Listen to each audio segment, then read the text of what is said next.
The laughter began when Ruth Calder's neighbors realized she was not going back to plant the wide strips crossing her cornfield. From the county road, those bands made the 48-acre field look as though the widow had abandoned nearly half her best ground. One farmer offered to finish planting for free, while another warned that empty rows could never fill a grain bin.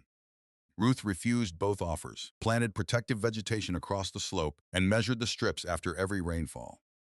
Then a violent summer storm sent water, topsoil, and broken corn residue racing across the surrounding farms. By morning, Ruth's hillside looked strangely different from the damaged fields around it. But the real value of the rows everyone called wasted ground would not become clear until the combine entered the field. Before we continue, tell us in the comments whether you would ever leave productive-looking farmland out of your crop plan to protect the rest of it. Ruth Calder had inherited more than a cornfield when her husband Daniel died. She had also inherited the problem running through it. The 48-acre field behind the farmhouse looked productive from the county road. Its upper slope caught the morning sun, and in a good year, tall corn covered nearly every visible acre. But after a hard rain, the field told a different story.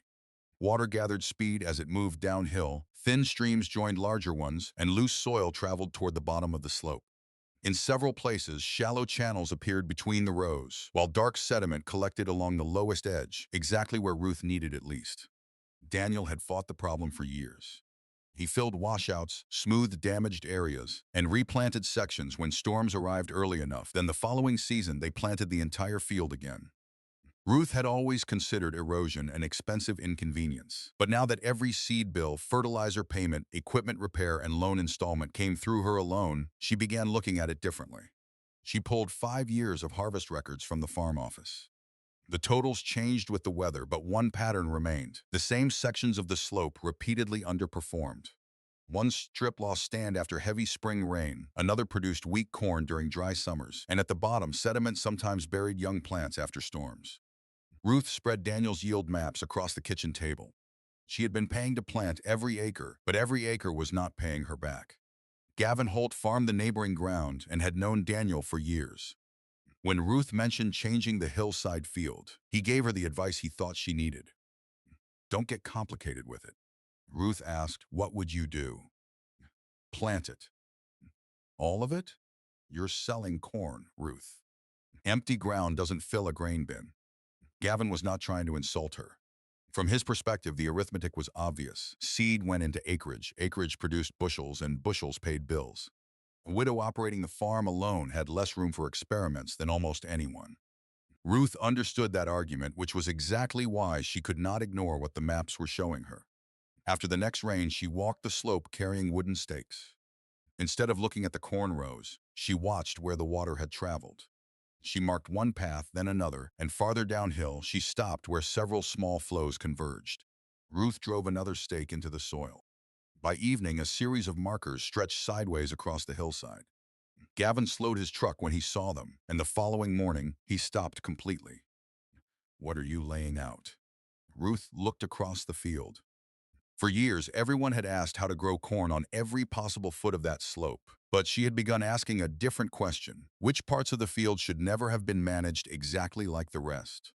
She picked up another stake and walked toward the best-looking section of ground, because that was where the first wide strip would go.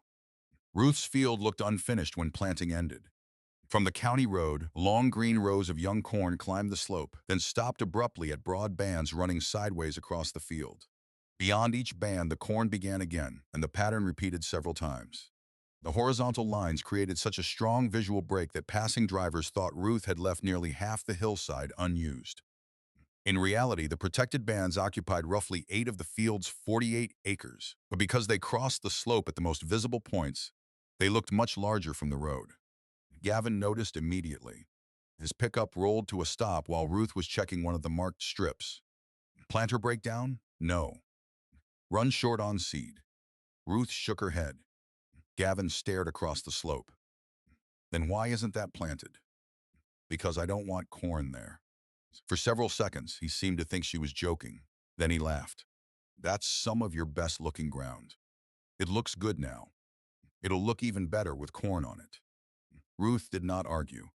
She had already made the calculation. Every strip removed from corn meant fewer potential bushels at harvest, but planting those sections also meant buying seed, fertilizer, and herbicide for ground positioned directly across the routes where runoff repeatedly accelerated. Ruth wanted those acres doing a different job.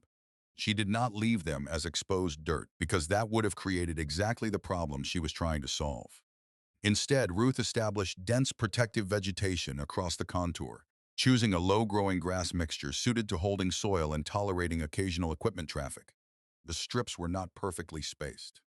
Ruth had laid them out according to slope, soil condition, and the water paths she had marked after rain, widening some sections where runoff tended to concentrate. Gavin watched her work for several days, then drove over again. "You know I could bring my planter over and finish those gaps in an afternoon?" Ruth asked. "For free?" "For free." Ruth smiled. "No. You're serious." "Completely." He looked toward the empty-looking bands. "How much acreage are you giving up?" "About 8 acres altogether, although not every foot was consistently profitable corn ground." Gavin stared at her. 8 acres is still a lot of corn." "I know." "And you're comfortable losing it?" "No, but I'm even less comfortable paying to repair the same damage every year." By early summer, the difference became more visible. Corn rose in green blocks separated by horizontal bands of shorter vegetation, and from a distance the field looked striped. People noticed. One farmer joked that Ruth was growing a cornfield with missing pieces. Another asked whether she planned to put cattle on the strips, and someone else said Daniel would never have left that much ground out of production. Ruth let them talk. She was not certain her idea would work well enough to justify the reduced corn acreage. That uncertainty mattered. She had studied the field, examined the records, and formed a reasoned plan, but she did not yet have proof. Then a light rain crossed the farm, not enough to cause damage, but enough to make water move. Ruth pulled on her boots and walked the slope before the ground dried. At the first strip, she crouched beside a thin line of dark sediment collected against the vegetation. She followed it for 20 yards. The soil had moved downhill from the corn rows above, but instead of continuing toward the bottom of the field, much of it had stopped there. Ruth looked uphill, and for the first time she could see exactly what the strips were beginning to do. The next storm in the forecast would send far more water toward them. Ruth stopped thinking of rain as something that merely fell on the field. She began watching what happened after it landed. The light storm had left clues everywhere. On the flatter upper ground, water soaked in or moved slowly between the young corn rows. Farther down the slope, several small flows joined together, and by the time they reached the steepest section, they carried enough speed and volume to take loose soil with them. That was the pattern Ruth and Daniel had missed for years. The worst erosion did not always occur where the rain fell hardest. It happened where moving water gathered enough force to begin carrying the field away. Ruth walked each protective strip and photographed the places where sediment had collected. Some sections had caught almost nothing, while others held thin deposits of dark soil against the vegetation. One low point worried her. Water had concentrated near the end of a strip and cut a narrow path around it. Ruth marked the location. The system was not perfect, and pretending it was would teach her nothing. Gavin found her there later that afternoon. He looked at the sediment gathered above the strip. "So your grass caught some dirt, some. How many bushels is that worth?" "I don't know yet." Gavin smiled. "That's the part I'd want to know before giving up 8 acres of corn." Ruth understood. At harvest, no buyer would pay her for a photograph of soil that had not washed downhill. The strips needed to protect enough productivity, reduce enough expense, or preserve enough future value to justify the ground they occupied. Ruth was beginning to see the problem differently, however. Every time she repaired a washout, she treated the damage after the water had already won, while this year, she was trying to interrupt the water before that damage occurred. She adjusted the weak point near the end of the strip and added protection where runoff had bypassed it, then waited. The corn grew taller, its roots strengthened, and as the canopy developed, the crop itself protected more of the surface than it had during the vulnerable early weeks. Ruth still knew the field's history. One hard summer storm could send water downhill faster than the young soil structure could absorb it. Then the Weather Service changed its forecast. A slow-moving system was expected to cross the county. The first estimate called for moderate rainfall, but by evening, the prediction had increased to heavy rain, possible thunderstorms, and several inches in isolated areas. Gavin stopped beside Ruth's mailbox before heading home. "Looks like you'll get your test." Ruth glanced toward the striped hillside. She wanted proof that the acres she removed from corn were doing useful work, but now she was no longer certain. She wanted the test badly enough to see what would happen if she was wrong. Rain began after dark, and within an hour, water was running through the yard. Ruth stood beneath the porch roof, listening to it hammer against the gutters. Lightning briefly illuminated the hillside, but she could not see the protective strips clearly, only sheets of water moving through the darkness. By midnight, the storm was still building. Ruth thought about the weak point she had repaired. Then the lower slope, then the corn rows directly above the widest strip. There was nothing she could safely do until daylight, so she waited. Just before dawn, the rain finally weakened. Ruth pulled on her boots and headed toward the field. Before reaching the first strip, she saw a thin brown sheet of mud covering the lower edge of the access lane where runoff had crossed during the night. Her stomach tightened. She climbed toward the cornfield. The storm had caused damage. Near one end of the second strip, concentrated water had carved a shallow channel through the vegetation, and several corn plants above it leaned sideways with roots partially exposed. Ruth stared at the damage. The strips had not stopped all erosion, but that had never been a realistic expectation.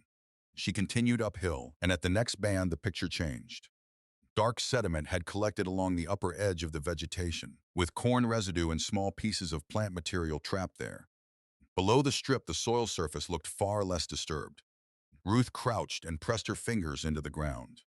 Water had crossed the slope, but instead of continuing downhill at the same speed, much of the flow had spread sideways and slowed when it reached the dense vegetation. She photographed the area, then walked to the next strip. The same pattern appeared again, not everywhere and not perfectly, but often enough to matter. A pickup stopped along the road, and Gavin climbed out without speaking. His jeans were muddy to the knees. Ruth asked, "How bad?" He pointed toward his property. "Come look." A section of Gavin's cornfield had developed a washout deep enough to expose roots across several rows. Soil had collected near the bottom of his slope in a broad fan. Ruth did not smile because she had repaired enough storm damage herself to know there was nothing satisfying about watching it happen to someone else. Gavin looked back toward her field. "Yours held. Some places did. Some?" Ruth showed him the damaged end of her second strip. "I've got problems, too." Gavin examined it, then walked with her toward one of the sections that had performed better. He kicked lightly at the sediment trapped above the vegetation. "That came out of your corn rows." "Yes, but it stopped here." Some of it did. For the first time, Gavin had no immediate joke. Over the next 2 days, Ruth measured the damage, marked where runoff had bypassed the strips, noted where the vegetation had flattened, photographed sediment deposits, and repaired the weakest outlet. The storm had not proved her system was perfect. It had shown her where it was not, and that information was more useful. Gavin remained unconvinced about the economics. Standing beside the road, he looked across the broad green bands cutting through Ruth's corn.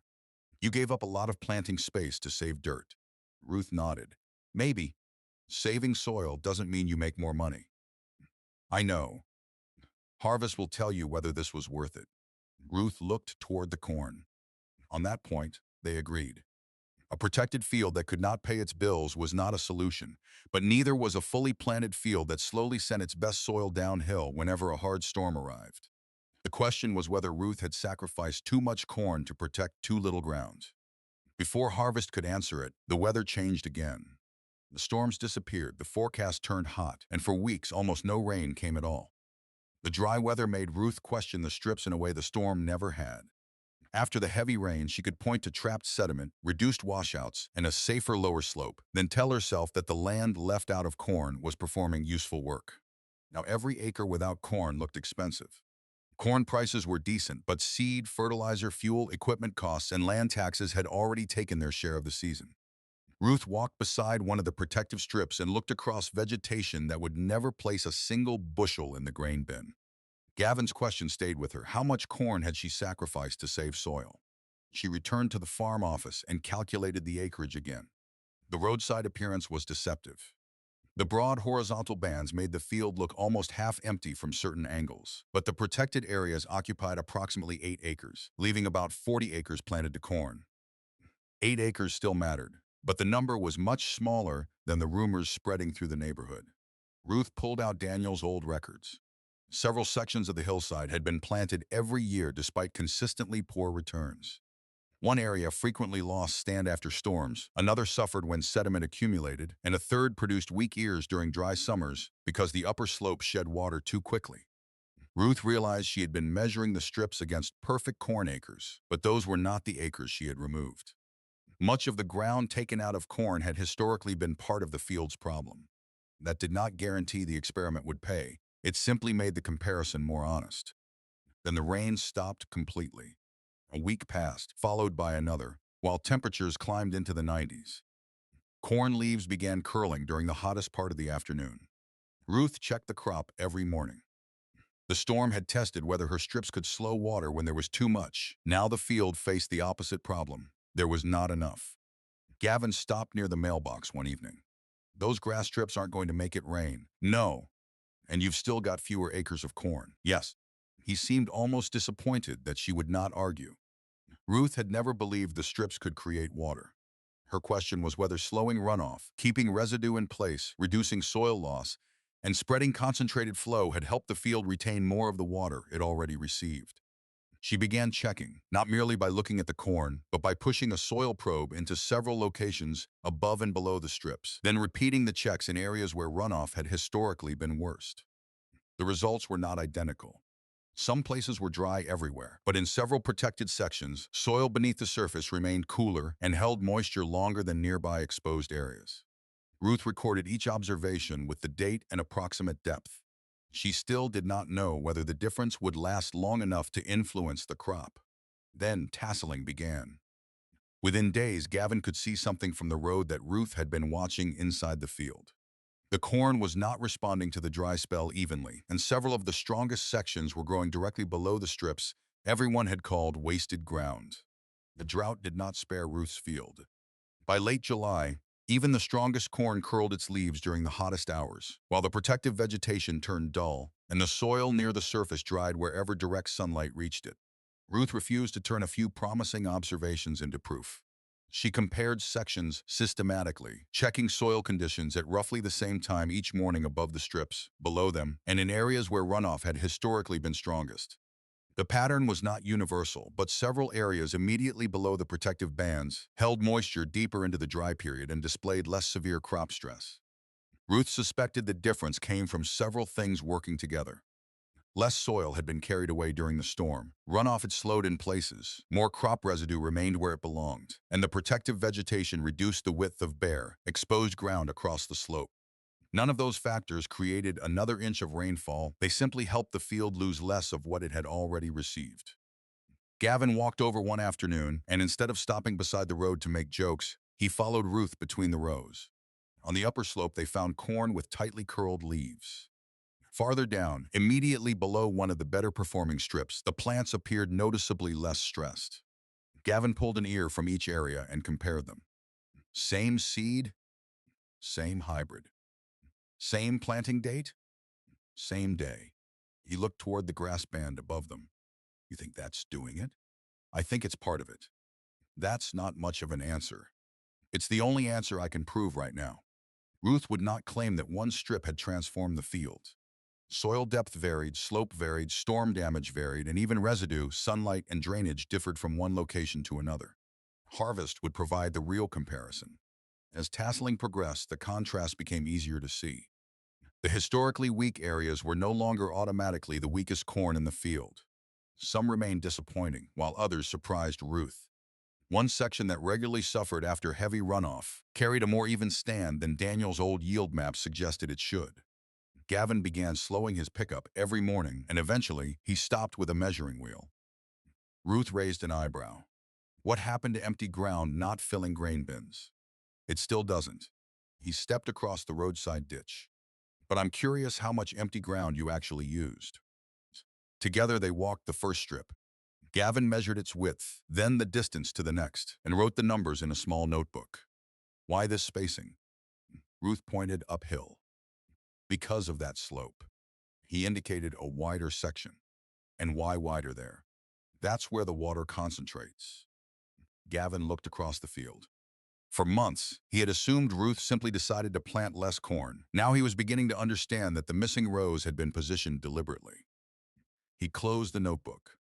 If I wanted to try this on my south field, what spacing would I use? Ruth shook her head. I wouldn't copy mine. Why not? Because your water doesn't move like mine. Gavin looked toward his own hillside. For the first time, he was not asking whether Ruth's strange field was a mistake. He was asking how to measure his own. Gavin returned 2 days later with a shovel, measuring tape, and 3 empty sample bags. Ruth looked at the equipment in his pickup. I thought you were measuring your south field. I did. And I found out I don't understand where half my water goes. A few months earlier, Gavin would have said it as a joke, but now he sounded irritated with himself. Ruth understood the feeling. For years, she and Daniel repaired erosion without carefully tracing how moving water created it. She handed Gavin a soil probe. Let's start where mine usually failed. They selected 3 locations. The first was above a protective strip where runoff historically accelerated. The second was immediately below it, and the third was farther downslope in an area that had suffered repeated sediment movement. Ruth was not pretending to conduct a controlled scientific trial because too many differences existed across the field. She simply wanted Gavin to see what she had been observing. They pushed the probe into the first site, where the upper layer was dry. At the second location, the surface looked similar, but slightly deeper soil still held enough moisture to form loosely in Ruth's hand. Gavin crouched beside her. That's what you've been checking? One of the things. At the third location, they found another difference. The soil surface was more intact than Ruth remembered from previous dry summers, and less sediment had been deposited there because more of it had stopped higher on the slope. Gavin examined a handful of soil. So the strips aren't feeding the corn, no. They're changing what happens to the water and dirt around it. That's the idea. They walked toward one of the weak points Ruth had repaired after the storm. Gavin noticed it immediately. This one didn't work as well. Know why? Water went around the end. So you made it longer and changed the outlet. Gavin smiled. Meaning you got it wrong. Ruth laughed. Absolutely. That answer seemed to interest him more than if she had claimed everything worked perfectly. The strips were not a recipe copied from a single chart. They were a system Ruth adjusted according to what the field showed her. Some needed different widths, some required stronger vegetation, and one might eventually need to be moved. At the edge of the field, Gavin opened his notebook. If I try something like this, I'm starting small. Good. You don't think I should do the whole south field? I wasn't sure whether I should do this whole one. He looked across Ruth's striped corn. But you did. And I might still regret it. Gavin pointed toward the developing ears. Those don't look like regret. They aren't in the grain bin yet. That was the measurement neither of them could make with a shovel. The corn had survived the storm and endured the dry period, while several historically weak areas looked better than Ruth expected, but appearance was not yield. Within weeks, the field would stop giving them clues and begin giving them numbers. By early September, the ears were filling and the plants had begun drying down. Soon, every decision Ruth made would be measured in bushels. She walked the field with old yield maps in one hand and a notebook in the other, sampling ears from several locations and paying particular attention to the areas that had historically performed poorly. The results encouraged her, but also reminded her why she refused to celebrate early. Some protected sections looked substantially better than their 5-year history suggested. Others showed only modest improvement, and one section near the weak outlet remained disappointing despite everything Ruth had changed. The strips had not made every acre equal. They had changed where some of the field's losses occurred. Now Ruth needed to determine whether the difference was large enough to justify planting about 40 acres instead of all 48. Gavin joined her while she estimated stand counts. Looks good. Parts of it. You always say that. Because parts of it don't. He laughed, then pointed toward one of the wide protective bands. Still think that's worth giving up? Ruth looked at the vegetation. I don't know. Gavin appeared surprised. After the storm, drought, and months of watching the field outperform his expectations, he assumed Ruth had already decided she was right, but she had not. If she deliberately removed 8 acres from corn, then better-looking plants alone meant little. The remaining acreage had to compensate for at least part of the lost production.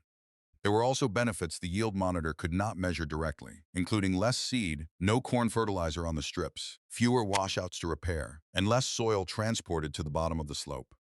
Those things mattered, but Ruth wanted the grain numbers first. She compared one historically weak zone with Daniel's old records. For years, that section produced an uneven stand after heavy rain. This season, the corn was more uniform. Farther downhill, plants that previously suffered beneath deposited sediment had also maintained their stand. Gavin studied the old map. So you're not trying to make your best ground better. Not mostly. You're trying to stop the bad sections from failing. Ruth looked at him. That was the clearest anyone had said it. She had not sacrificed good acres simply to chase higher yields elsewhere. She had changed the field, so recurring weak zones stopped dragging down the entire operation. A week later, moisture readings approached harvest range. The combine was serviced, the grain cart was ready, and Gavin stopped by that evening. "When are you starting?" "Tomorrow afternoon if the readings hold." "I want to see it." Ruth smiled. "You've got your own corn. It can wait 2 hours." The next day, the combine entered the upper end of Ruth's field. The first rows disappeared beneath the header, and numbers began appearing on the yield monitor. Ruth watched them change as the machine moved downhill. When the combine crossed into the first section that had historically underperformed, Gavin leaned closer to the screen, and neither of them spoke. For months, they had argued about empty ground. Now the field was finally answering them. The yield monitor climbed as the combine entered the section Ruth had watched all season. "That's this year's number?" Gavin asked. Ruth nodded. It was not extraordinary, which was exactly what made it important. For 5 years, this part of the slope consistently fell behind the stronger ground above it. Heavy rain damaged the stand during wet years, while in dry summers, runoff left it short of moisture when the crop needed it most. This year, the gap had narrowed. Ruth kept harvesting, and when the combine crossed another historically weak section, the monitor told a similar story, not record-breaking corn, but more consistent corn. Then they reached the area near the strip, where runoff had bypassed the vegetation during the summer storm, and the number dropped. Gavin pointed toward the monitor. "There. I see it." The failure mattered because it made the other results harder to dismiss. Where the system had performed poorly, the crop still showed weakness, while in sections where the strips had slowed runoff and reduced soil movement, production exceeded those areas' recent history. By sunset, Ruth had enough data to begin comparing the field properly. She did not compare her harvest with Gavin's farm or the county's best ground. She compared the hillside with itself. Corn acreage was lower, but the remaining crop performed more evenly. When the final measurements were checked, the protected bands accounted for a little over 8 acres, leaving just under 40 acres of corn. Despite planting roughly 17% fewer corn acres, Ruth's total grain production finished only slightly below the field's 5-year whole acre average and above several previous seasons that had suffered similar combinations of erosion and dry weather. The strongest change appeared in the recurring weak zones, where the yield gap had narrowed enough to offset much of the production Ruth had intentionally removed. Then she added the other numbers. She had purchased less seed, applied no corn fertilizer or corn herbicide to the protective bands, repaired far less storm damage than in comparable bad years, and avoided replanting sections washed out early in the season. Once those expenses were included, the strips no longer looked like simple lost acreage. They had not created a miraculous record harvest, but they had produced a stronger net result than Gavin predicted and left the field in better condition for the following year. Gavin studied the totals. "So did you harvest more corn?"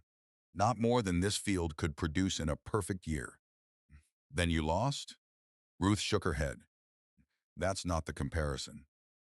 In seasons with similar weather stress, the field had often lost yield from both erosion and drought, while still carrying the full expense of planting all 48 acres. This year, Ruth deliberately planted less, but what she planted held together better. The combine made another pass, and Gavin watched the protected slope disappear beneath the header. Months earlier, he had offered to plant those empty-looking bands for free. Now he understood why Ruth refused.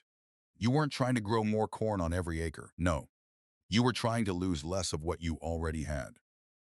Ruth smiled. "Now you're getting it." When Gavin said the experiment had worked, however, Ruth surprised him. "Harvest isn't the biggest reason I'm keeping the strips." He frowned. "What else is there?"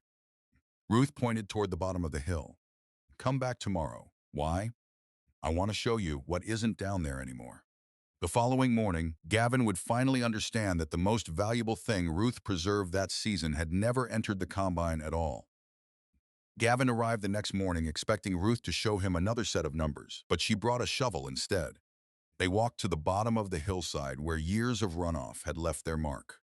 In previous seasons, this was where Ruth and Daniel found broad fans of dark sediment after heavy storms. Soil that belonged higher on the slope collected along the lower edge, filled drainage areas, and sometimes spread across young corn.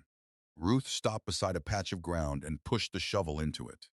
Gavin asked, "What am I looking for?" "Something that isn't here." He looked around, and Ruth pulled an old photograph from her pocket. Daniel had taken it after a storm 3 years earlier, and the image showed the same section covered by a broad deposit of dark soil washed from farther uphill. Gavin compared the photograph with the ground beneath his boots. This was all sediment? After one storm. And this year, some soil still moved. Ruth pointed toward the protective strips higher on the slope, but much more of it stopped before it reached this point. That was the part the combine could not measure. The yield monitor told Ruth how many bushels passed through the machine, but it could not show how much future productivity remained on the hillside because topsoil had not been carried downhill. It could not assign a perfect dollar value to a washout that never became deep enough to require repair, and it could not calculate what repeated erosion might cost 10 years from now. Gavin looked back toward the striped field. "So you gave up corn to keep soil?" Ruth shook her head. "I used part of the field to protect the rest of it." The distinction mattered. Those strips were not abandoned acreage, they had been assigned a different job. The corn rows produced grain, while the protective bands slowed runoff, trapped sediment, maintained cover, and interrupted pathways that repeatedly damaged the slope. Both parts of the field were working, they simply produced different things. Gavin crouched beside the soil. "My father would planted every foot. So did Daniel and I." "You think Daniel would have done this?" Ruth smiled faintly. "I think he would have argued with me for a month." Gavin laughed. "And then he would have started measuring." For Ruth, that was what made the season matter. She had not proven Daniel wrong, they had simply spent years asking the field to fit their planting pattern, instead of changing the pattern to fit the field. As they walked uphill, Gavin stopped at the widest strip. "You planting corn through these next year?" "No." The answer came so quickly that he raised an eyebrow. "Not even after seeing corn prices?" "No." "What if next spring is dry?" "I'll adjust." "What if one of these strips isn't where it should be?" "I'll move it." Gavin looked confused. "So you're keeping the idea, but not necessarily every strip." "Exactly." Ruth was not protecting a design merely because she wanted to prove she had been right. She was protecting the principle that had changed the way she understood the field. Observe, measure, adjust, then let the land show her what needed to happen next. Gavin stared across the hillside for several seconds. Months earlier, he had offered to finish planting Ruth's field because he believed she had left valuable ground unused. Now he pulled out his notebook. "I've got one place on my south field where water always cuts through." Ruth smiled. "I know. Would you come look at it?" That was when Ruth realized the missing rows had produced something she never expected. The first farmer who laughed at them was preparing to leave part of his own cornfield out of corn. Gavin did not copy Ruth's field, and that surprised her. A few months earlier, he treated the protected bands as wasted acreage. Now that he wanted to try the idea himself, Ruth expected him to measure hers and reproduce the same pattern across his south field.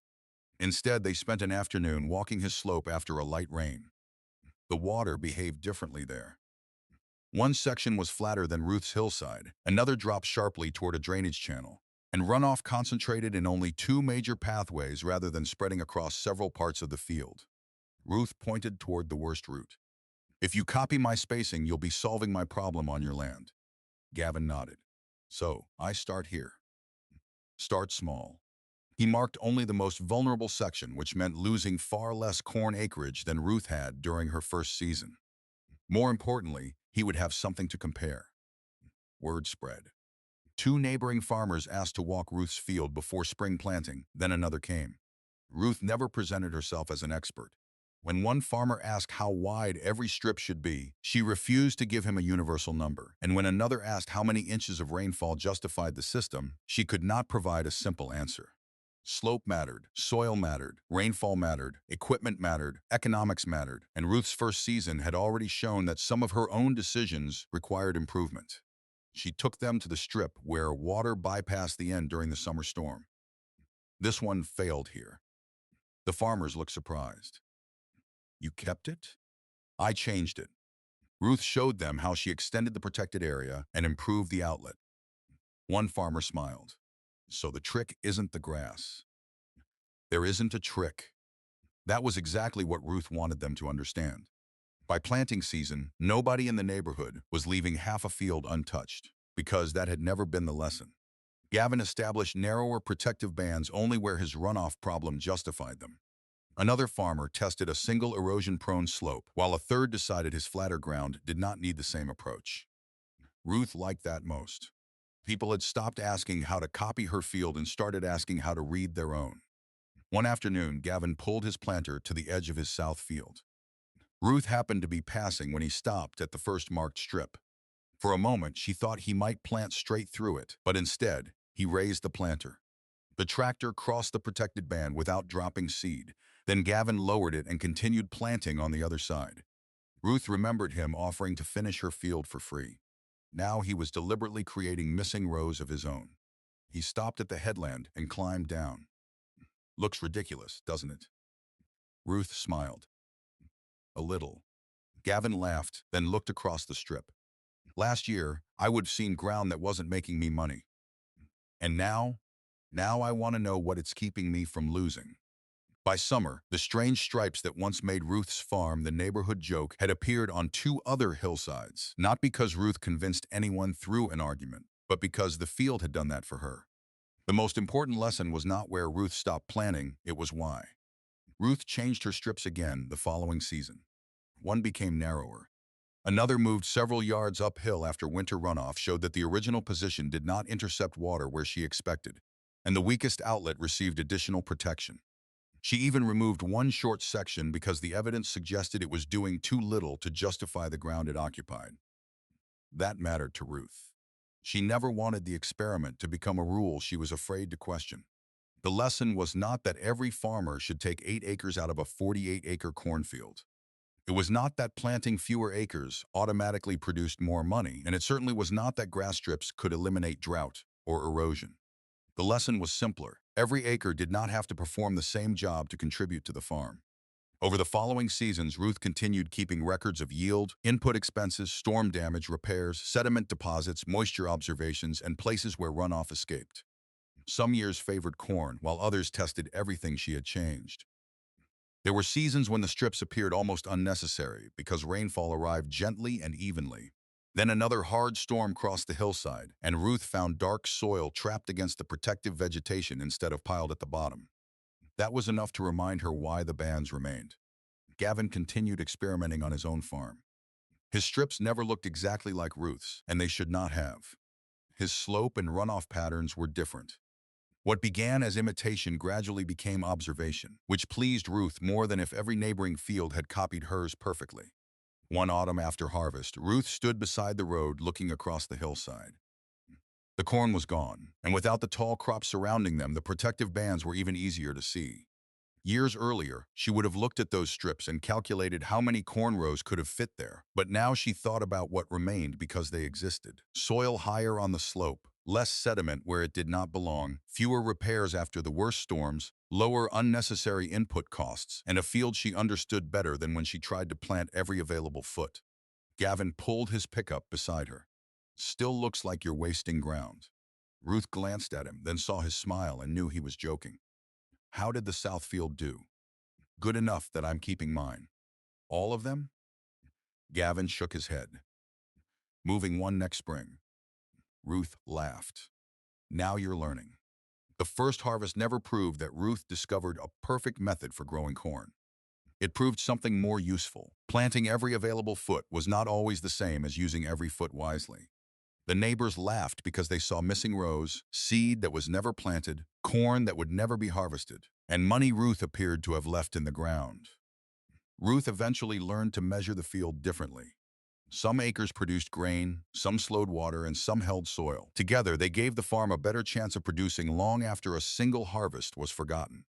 The rows that made Ruth look foolish never produced one ear of corn, but by harvest, everyone understood what they produced instead. A field with more of its soil, more of its moisture, and more of its future still where it belonged.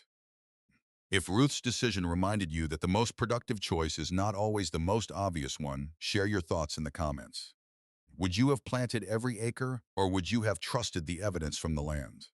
If you enjoyed this story, please like the video, subscribe to the channel, and turn on notifications for more stories about farmers whose patience and careful decisions changed everything.